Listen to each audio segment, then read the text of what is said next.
오늘은 아기 예수가 탄생하신 성탄절입니다. 빛으로 또 생명으로 평화의 왕으로 오신 주님께서 저와 여러분에게 생명의 풍성함과 또 위로와 소망을 더하여 주시기를 바랍니다. 잠깐 성탄 인사를 나누도록 하겠습니다. 오늘 11절을 보면 천사들이 전한 성탄의 인사가 있는데요. 구주가 나셨습니다. 우리 옆에 또 뒤에 계신 앞에 계신 분들께 이렇게 인사하겠습니다. 구주가 나셨습니다.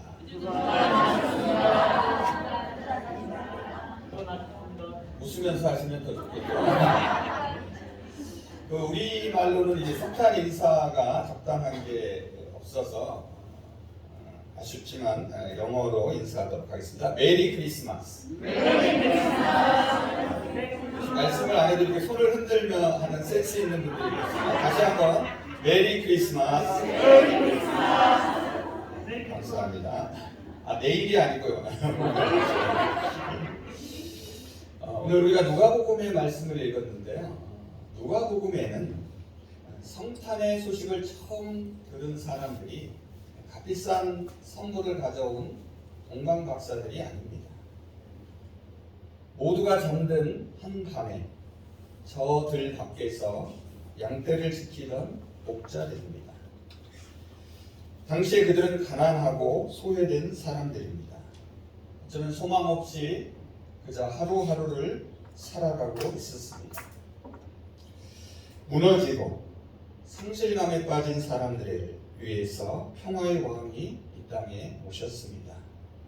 그래서 이것은 참으로 진정 참 기쁜 좋은 소식입니다.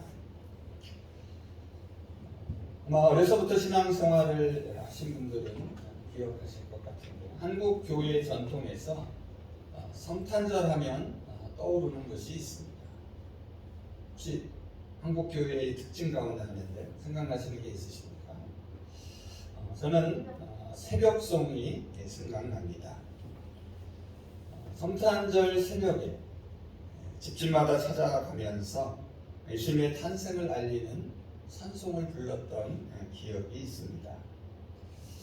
하지만 아쉽게도 요즘 한국 교회에서 새벽송을 찾아보기가 어렵습니다. 제가 우리 교회에 온 지 이제 만 8년이 지나고 있는데요.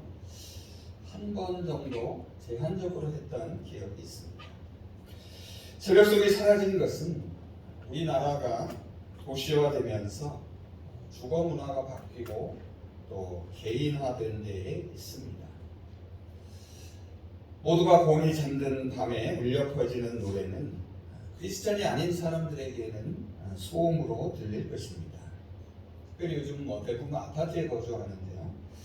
아파트에서 새벽송을 부르면 당장 경찰이 달려올지도 모릅니다.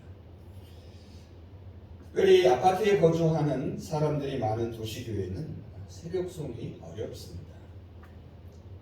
시골의 작은 교회는 어떨까요? 시골의 작은 교회들은 새벽송에 참여할 젊은이들과 학생들이 없어서 어렵다고 합니다. 그런데 새벽송이 사라진 이유를 다른 데서 찾기도 합니다. 한국 교회가 사회에서 믿음을 주지 못하면서 새벽송이 점차 사라졌다고 봅니다. 그래서 한국 교회가 사회로부터 다시 인정을 받고 교회의 영향력이 살아나면 새벽송도 살아날 것이다 라고 말합니다. 현실적으로 이제 성탄절 새벽에 울려 퍼지던 새벽송은 더 이상 듣기 어렵습니다. 하지만 우리 그리스도인이 세상에서 빛과 소금의 역할을 감당한다면 저와 여러분이 성탄절 새벽에 울려 퍼지는 새벽송이 될 것입니다. 오늘 우리가 읽은 누가복음 2장 1절에서 14절 말씀은 천사들이 부른 새벽송이라 할 수 있습니다. 특히 8절에서 14절이 그렇습니다. 깊은 밤 천사들의 새벽송이 베들레헴 들판에 울려 퍼졌습니다. 성탄의 소식은 목자들의 가슴을 울렸습니다. 이제 천사들의 새벽송을 중심으로 아기 예수의 탄생의 의미를 함께 살펴보고자 합니다. 먼저 1절에서 7절을 보시면은 예수님의 탄생에 대한 이야기를 전하고 있습니다. 여기서 우리는 이 예수님께서 언제 그리고 어디에서 태어나셨는지를 주목할 필요가 있습니다. 먼저 예수님은 언제 태어나셨습니까? 오늘 1절을 보면 그때에 태어나셨다라고 말합니다. 1절입니다. 그때에 가이사 아구스토가 영을 내려 천하로 다 호적하게 하였으니, 예수님은 그때에 태어나셨습니다. 이것은 예수님이 탄생한 때의 상황과 형편을 말해줍니다. 가이사는 황제를 말합니다. 그리고 아구스토는 황제의 이름입니다. 보통 이제 아우구스투스라고 불리우는 황제입니다. 그래서 여기서 그때는 연대기적으로 보면 로마의 첫 번째 황제인 아구스토가 다스리던 때를 말합니다. 특별히 누가는 아기 예수가 아구스토 황제가 통치하던 시기에 태어났음을 밝히고 있습니다. 이것은 우리에게 무엇인가를 암시하고 있음이 분명합니다. 아구스토 황제는 당시 스스로 신의 아들, 신으로 자처했습니다. 그는 주전 27년에 황제 자리에 오릅니다. 그리고 주후 14년까지 약 40년 동안 로마 제국을 다스렸습니다. 그는 전쟁이 없는 로마의 평화 시대를 연 인물입니다. 막강한 군사력으로 로마의 내란을 수습합니다. 나아가 스페인과 지금의 프랑스 원정을 통하여서 모든 분란의 불씨를 잠재웁니다. 당시 그가 다스리던 로마 제국은 이민족의 침입이 없는, 즉 전쟁이 없는 평화로운 시기를 맞이하게 됩니다. 그래서 이런 평화를 두고 로마인들은 로마의 평화라고 불렀습니다. 하지만 이 평화는 참 평화가 아니었습니다.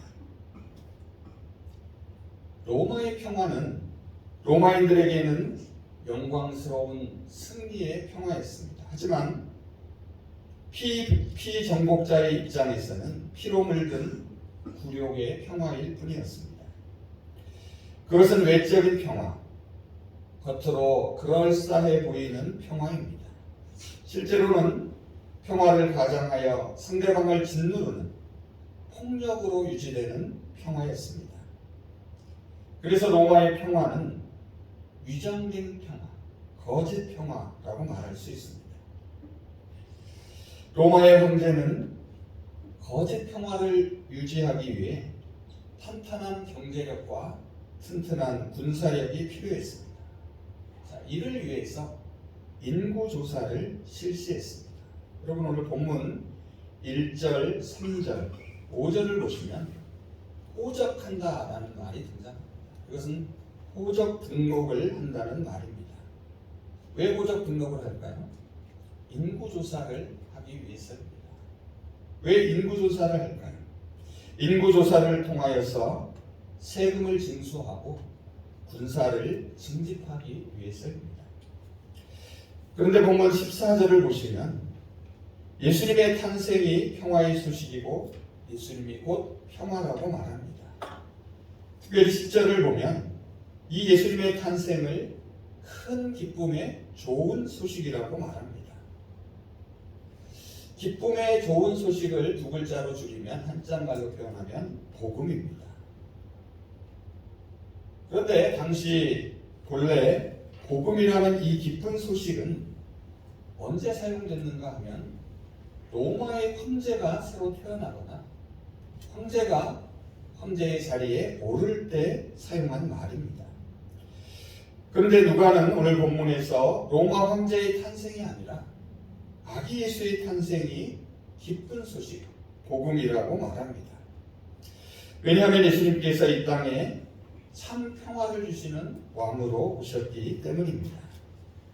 예수님이 우리에게 주시겠다고 약속하신 그리스도의 평화는 앞서 말씀드린 로마의 평화와는 정반대의 길을 제시합니다. 로마의 평화처럼 힘과 권력으로 억누르고 얻는 위장된 평화가 아닙니다. 예수님은 몸소 보여주신 자기 희생을 통한 평화를 열어주셨습니다. 누군가를 짓밟고 서는 승리의 평화가 아닙니다. 예수 그리스도의 평화는 폭력과 보복의 악순환을 끊는 사랑의 평화입니다. 용서와 이해의 평화입니다. 그리스도의 평화는 사회로부터 소외된 작은 자들을 위한 평화입니다.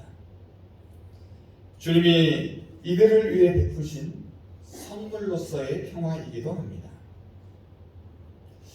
여러분, 단지 전쟁이 없다고 평화가 아닙니다. 진정한 평화는 하나님과 관계가 바르고 또 사람과 사람 사이의 관계가 올바를 때에 이루어집니다. 그래서 예언자 이사야는 32장 17절에서 이렇게 말하고 있습니다. 정의의 열매가 평화이며 정의의 결과는 영원한 평안과 안전이 될 것이다. 예수님이 탄생하신 그때는 예수님이 평화의 왕이 되셔서 거짓 평화를 물리치고 참 평화를 가져오기 시작한 때를 가리킵니다.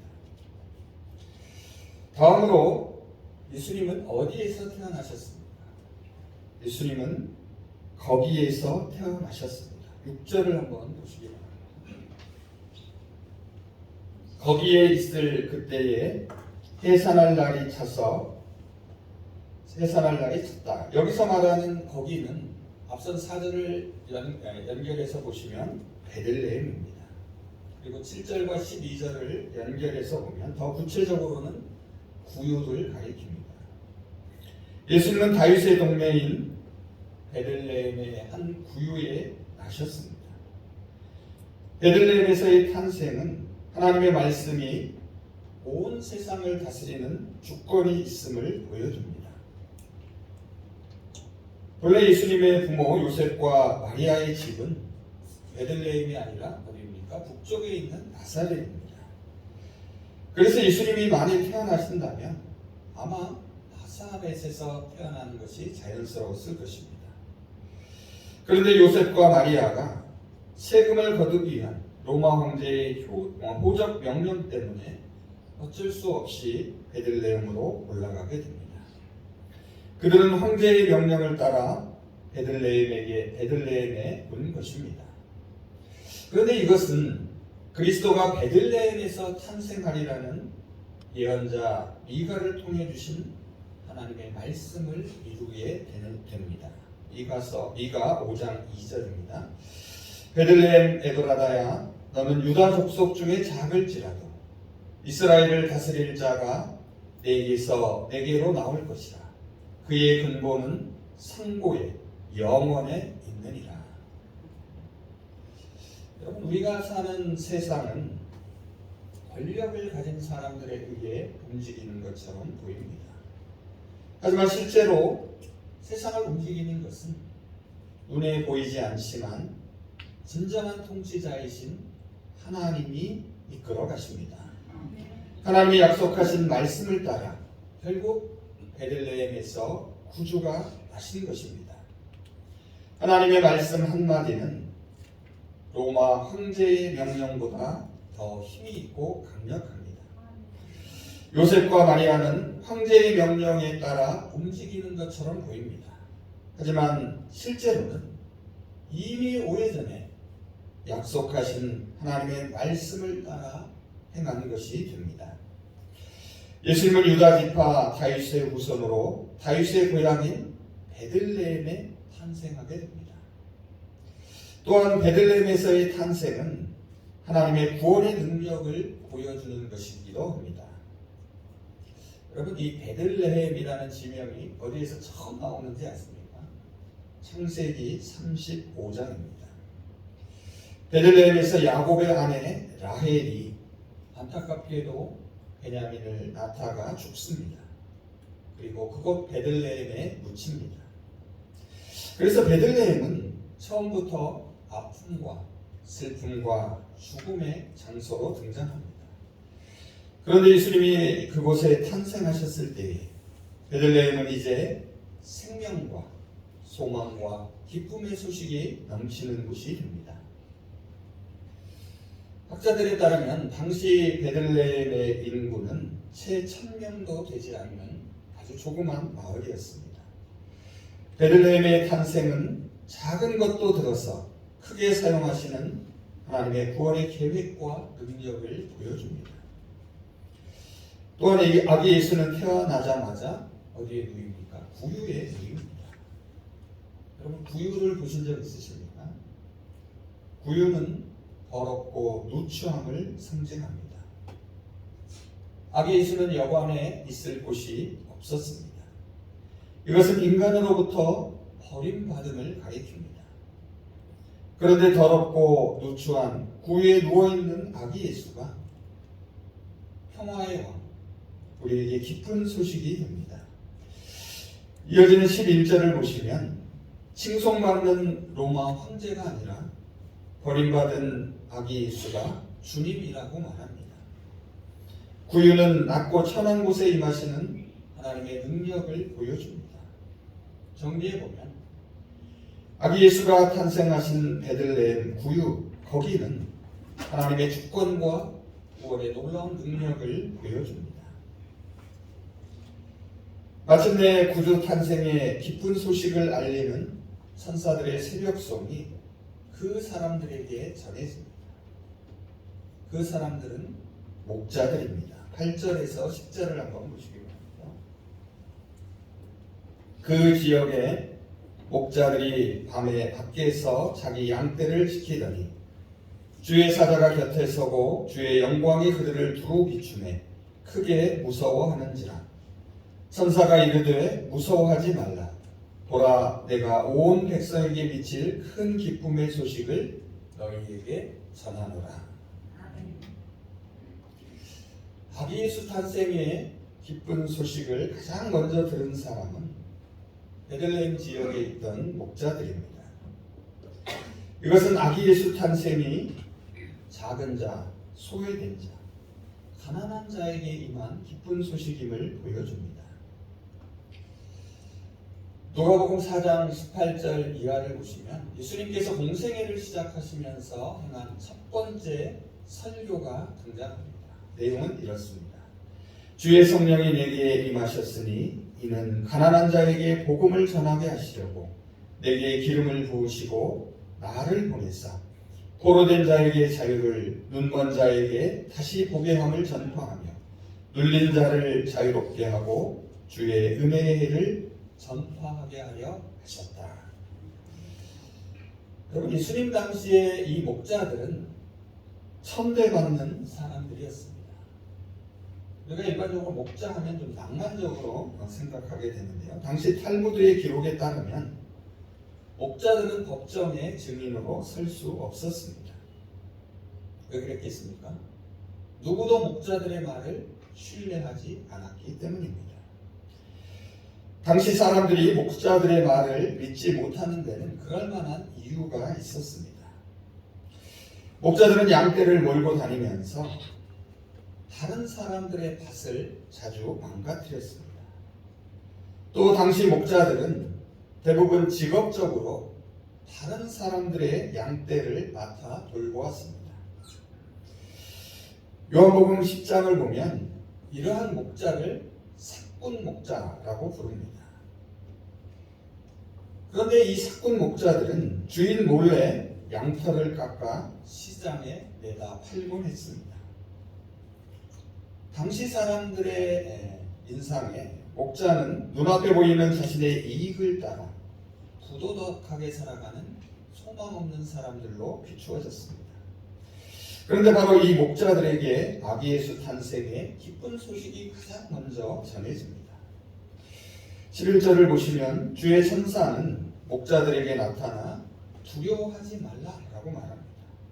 그리고 기쁜 소식을 전합니다.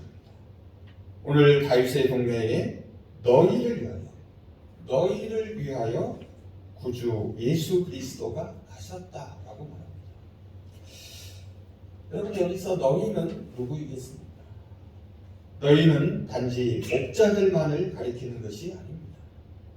여기서 말하는 너희는 베들레헴의 목자와 같은 모든 사람들을 가리킵니다. 8절을 한번 자세히 보시기 바랍니다. 8절을 보시면 목자들은 시간적으로 밤에 일하는 사람들입니다. 여러분, 밤은 어두움 가운데 있음을 상징합니다. 밤은 앞을 내다볼 수 없는 불안과 염려 가운데 살고 있음을 보여줍니다. 또한 8절을 보면 목자들은 공간적으로 밖에서 일하고 있는 사람들입니다. 밖에 있다라는 말은 중심에 있지 못하고 주변에 홀로 외롭게 존재함을 보여줍니다.